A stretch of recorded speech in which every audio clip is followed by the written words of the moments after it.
So I was working in San Diego, and I had to find a manual lymph drainage therapist. I didn't even know what manual lymph drainage was, but I knew I had to find them a therapist for my patients. And this was in the early days, this is back in the days. And I looked all around and I found Linda Ann. She has, may I reveal your secrets? Linda Ann has lipedema, and she has used over the years and learned tools to maintain her amazing body as you see today. She uses nutrition, she uses exercise.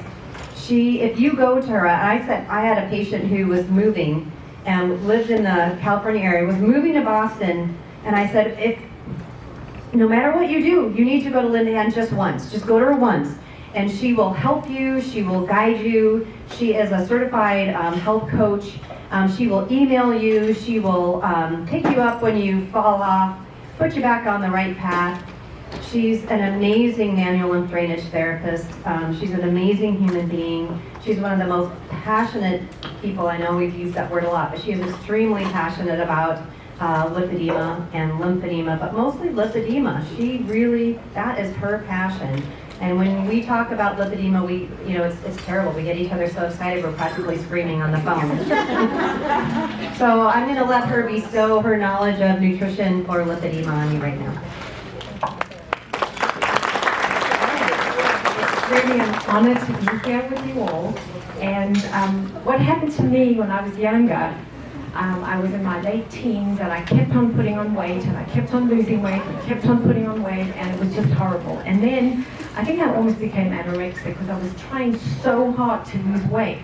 And at that time I had a tiny waist, a flat stomach, but my legs just would never go down. They were like tree trunks. It was absolutely horrible.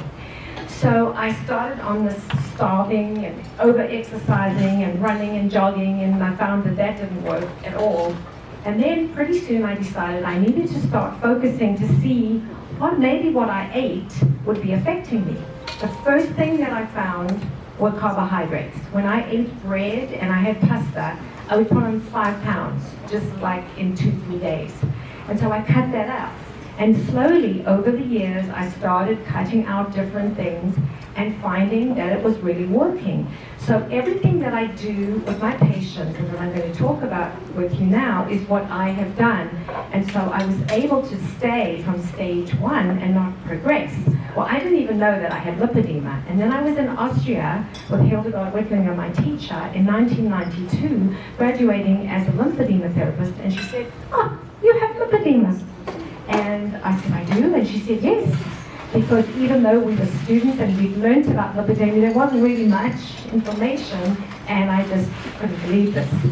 So that really started me on a quest. And as Karen said, I really, really am passionate to help each and every patient. The patient that Karen referred to me actually stayed 3 weeks in the end in San Diego, and she left on Monday for Boston. She said she's so happy that she's met me because I've helped her cut out a lot of stuff that she would have had to go through, and I've given her anti-inflammatory diet and herbs and exercises, and we found her a therapist in Boston, and so I better get on with this now. So lipedema has many, many challenges and frustrations. Do I go forward? Is there a thing to go forward? Oh. Okay, thank you. Thank you so much. So, I don't have to tell you all the challenges and the frustrations of lipedema that you live with every single day, and the physical and emotional challenges affect you on a daily basis. There's so many difficult emotions, and they're just triggered by this frustrating fat disorder. And one of the most frustrating aspects is the uncertainty. What's going to happen? What do you do? Where do you go from now? Do you give up? Are you hopeless? The tissue can often increase in size and then decrease for no reason. So it's absolutely amazing that the Fat Disorder Research Society is founded and that Karen's at the head and Mary Yvonne, and because now there really is a place for everybody to go to. And I know the word is going to spread more and more and more. It has to. So this is how we feel sometimes. It's just been one of those days and Garfield just doesn't know whether he's upside down or inside out or whatever he is.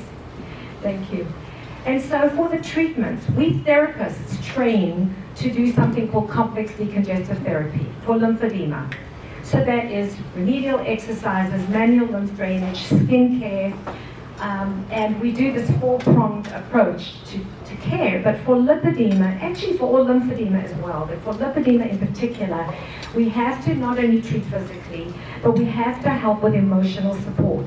Patients need to seek emotional support or come to organizations like this where you can get support from each other and learn from each other and from everybody who's here. You need to seek nutritional guidance to avoid additional weight gain or to lose weight and to lose weight. And then complex decongestive therapy, which is the lymph drainage, and I didn't mention compression, that's one of the parts. And we're going to talk about that in a second. Compression sometimes can be very frustrating, especially in initial stages of treatment, but we're not going to talk about that tonight because we're talking about nutrition, but I know it can be very, very frustrating. So included in the treatment is deep breathing. It's really, really important to breathe deeply. When you breathe, you move down into the sternochyli. We have an area here just above the belly button called the sternochyli. And as you breathe in deeply, you're pushing the diaphragm down and you're stimulating the sternochyli. And then you're going to affect drainage from the legs because the legs move to the inguinal nodes and the thigh and then come up to the abdomen. So deep breathing absolutely has to be part of the therapy. And if you can do yoga, that's wonderful to do yoga. Or you do deep breathing. Therapists can teach you breathing exercises to do on the abdomen. Many of you may have already experienced that. You need encouragement and support all the time and psychological support. I treat my patients to do self-massage. Not everybody wants to do it, but those who want to, I encourage them and teach them. And if not, only to open up the nodes here at the neck and the inguinal nodes and under the arms to start the drainage going. And relaxation. You need to take some time out and relax because this can be a very frustrating and stressful situation, and so you really need to take time to relax. So, do some guided imagery, walk, go to the park, go to the ocean, do something that you love on a daily basis and reward yourself. So that's great.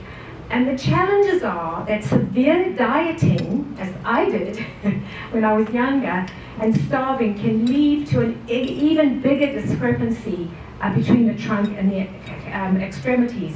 And burning calories through a physical exercise may not reduce the affected fat in the areas that you want. So today's Western diet is horrible. It's absolutely horrible, and I almost want to go into food politics, and I'm probably going to be doing something because they're poisoning us. They're poisoning our children, our grandchildren, and it's terrible. So the high intake of the saturated fatty acids and the trans fatty acids and processed foods are horrible. Trans fats have actually been banned in certain foods now, thank goodness. And the low take of the mono and polyunsaturated fats and the fiber and the micronutrients also are affecting us. And then this diet is full of inflammation and exacerbates what the lipedema patient is going to go through. So we really want to avoid those.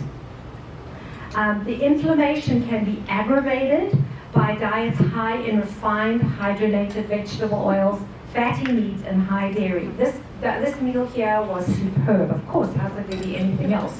Absolutely superb, and something for you to strive to do at home.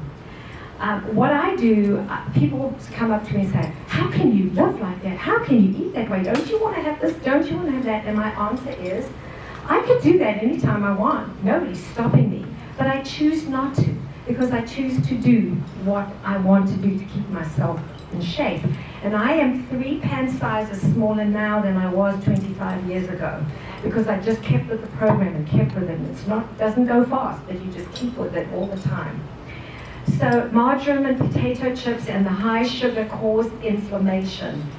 Grain-fed beef also causes inflammation because the cows are fed corn and there's feedlot with other things in it, and that really causes inflammation.